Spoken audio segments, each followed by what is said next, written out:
Hello bro, ఆగు పైకి scroll చేయి, మాకొక్కసారి నా మాట విను. బాగున్నావా? ఎలా ఉన్నావు? వాళ్ళకేంట్రా మామ, నువ్వేగా అటు ఇటు కాకుండా పోయేది. అదేంట్రా మామ అలా అంటావు? వాళ్ళు మన సబ్స్క్రైబర్స్ రా. రేపిచ్చిన కొడక, వాళ్ళనే చెప్పమాను గుండె మీద చేసుకొని బ్రో మేము మీ సబ్స్క్రైబర్స్ అని. అంటే నువ్వు చెప్పేది ఏంటి మామ? వాళ్ళు మన సబ్స్క్రైబర్స్ కాదంటావా? అయితే ఎందుకలా అంటున్నావు?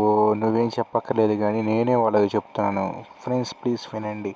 నేను మొన్న ఆనియన్ మన చంకలో పెట్టుకుంటే నిజంగా ఫేవర్ వస్తుందా లేదా అని ఒక వీడియో అయితే చేశాను. దానికి చాలా తక్కువ వ్యూస్ అయితే వచ్చాయి. అలాగే సబ్స్క్రైబ్ కూడా ఎవరైతే చేసుకోవట్లేదు. 77లో ఉన్న మన ఛానల్ని 80కి తీసుకొచ్చారు. Thank you friends. Please friends, ఇలాగే నా ఛానల్ 100 సబ్స్క్రైబర్స్కి తీసుకెళ్తారని కోరుకుంటున్నాను. ప్లీజ్ ఫ్రెండ్స్, ఆ వీడియోని చూసి నాకు సపోర్ట్ చేస్తారని కోరుకుంటున్నాను.